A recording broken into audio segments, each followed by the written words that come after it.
नमस्कार दोस्तों, invest says पर आपका स्वागत है। तो आज हम बात करने जा रहे हैं उस बहुचर्चित किताब की जिसने पूरे विश्व की आर्थिक सोच को बदल दिया, दी वेल्थ ऑफ नेशंस, जिसे एडम स्मिथ ने लिखा था। इसे आधुनिक अर्थशास्त्र की जननी माना जाता है और यह किताब बताती है कि आखिर देशों की संपत्ति का असली स्रोत क्या है। अगर आप समझना चाहते हैं कि एक देश अमीर कैसे बनता है, बाजार कैसे काम करता है और अर्थव्यवस्था के महीन पहलुओं को जानना चाहते हैं, तो यह किताब आपके लिए एक ऐसा खजाना है जो हर निवेशक, विद्यार्थी और व्यवसायी को समझना जरूरी है। इस वीडियो में हम इस महाकृति के हर महत्वपूर्ण पहलू को आसान, रोचक और दिलचस्प भाषा में विस्तार से समझेंगे। एडम स्मिथ ने इस किताब को 18वीं सदी में लिखा था, लेकिन इसके विचार आज भी उतने ही प्रासंगिक हैं जितने तब थे।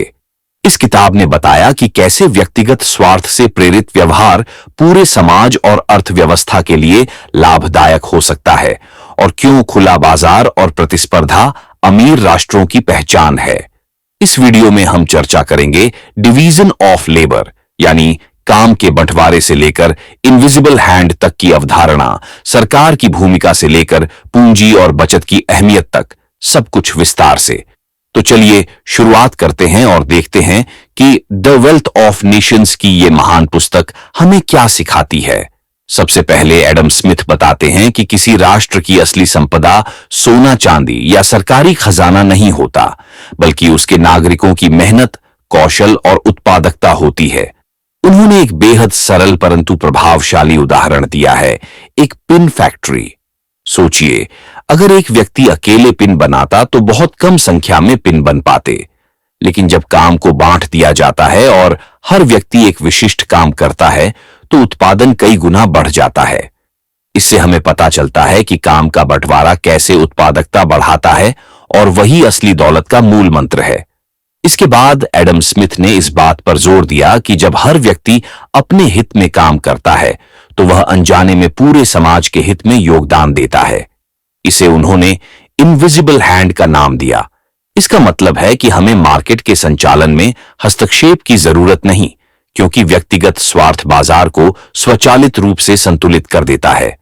उदाहरण के तौर पर, एक किसान अपनी फसल बेचता है, बेकरी मालिक अपने उत्पाद बेचता है और ग्राहक खरीदारी करता है।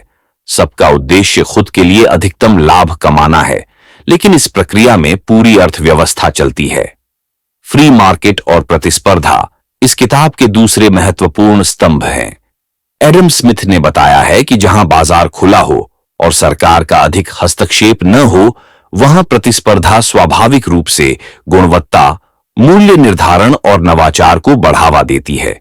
इससे उपभोक्ता को सबसे बेहतर उत्पाद मिलते हैं और अर्थव्यवस्था की गति तेज होती है। उन्होंने पुरानी मर्केंटिलिज्म नीति की भी आलोचना की, जो सोने चांदी के भंडारण को ही समृद्धि समझती थी। उन्होंने कहा कि असली अमीरी उत्पादन में है, न कि सिर्फ वस्तुओं के संग्रह में। एडम स्मिथ ने मजदूरी, पूंजी, बचत और निवेश पर भी गहराई से विचार किया। उनके अनुसार मजदूर की मेहनत ही किसी वस्तु की कीमत निर्धारित करती है और सही मजदूरी से सामाजिक समानता बनी रहती है। पूंजी का सही इस्तेमाल और बचत से पुनः निवेश होता है, जो अर्थव्यवस्था की विकास दर को बढ़ाता है। यदि बिना बचत के लगातार खर्च करते रहें तो विकास असंभव है। किताब में सरकार की भूमिका भी स्पष्ट रूप से बताई गई है। एडम स्मिथ के अनुसार सरकार को बाजार की मालिक बनने की बजाय एक सजग प्रहरी की भूमिका निभानी चाहिए। कानून व्यवस्था बनाए रखना, सुरक्षा प्रदान करना, सार्वजनिक भलाई के काम जैसे शिक्षा, सड़क, अस्पताल करना ही सरकार का वास्तविक काम है। बाजार को खुला छोड़ना चाहिए ताकि प्रतिस्पर्धा और नवाचार को बढ़ावा मिले। टैक्स नीति और सार्वजनिक कल्याण पर भी इस पुस्तक में विचार किया गया है। टैक्स समाज के विकास का साधन होना चाहिए, न कि बोझ। सरल, न्याय संगत और प्रभावी टैक्स ढांचा उत्पादकता को प्रोत्साहित करता है। इसी तरह सार्वजनिक सेवाओं यानी पब्लिक गुड्स की सुविधा सरकार के जिम्मे होती है, क्योंकि बाजार उनकी पूर्ति नहीं कर सकता। एडम स्मिथ ने शिक्षा को भी अमीरी के मायाजाल की चाबी माना। उनकी सोच थी कि एक शिक्षित, कौशलवान और नवीन सोच वाला समाज ही भविष्य की संपदा का निर्माण कर सकता है। यही कारण है कि उन्होंने शिक्षा और नवाचार में निवेश पर जोर दिया। आज के दौर में इस किताब के सिद्धांत भारत, अमेरिका, चीन और कई उभरते हुए देशों की विकास कहानी में झलकते हैं। छोटे व्यापारियों, किसानों और उद्यमियों की कहानियां यह साबित करती हैं कि जब हम स्मिथ के सिद्धांतों को अपनाते हैं, तभी स्थायी समृद्धि संभव होती है। हमने भी रोजमर्रा की जिंदगी में ये सिद्धांत कैसे लागू कर सकते हैं, ये भी जानेंगे। अंत में हम यह जानेंगे कि क्यों यह किताब पढ़ना और समझना हर व्यक्ति के लिए जरूरी है जो धन कमाने, खुद का बिजनेस शुरू करने या निवेश करने का सोच रहा है।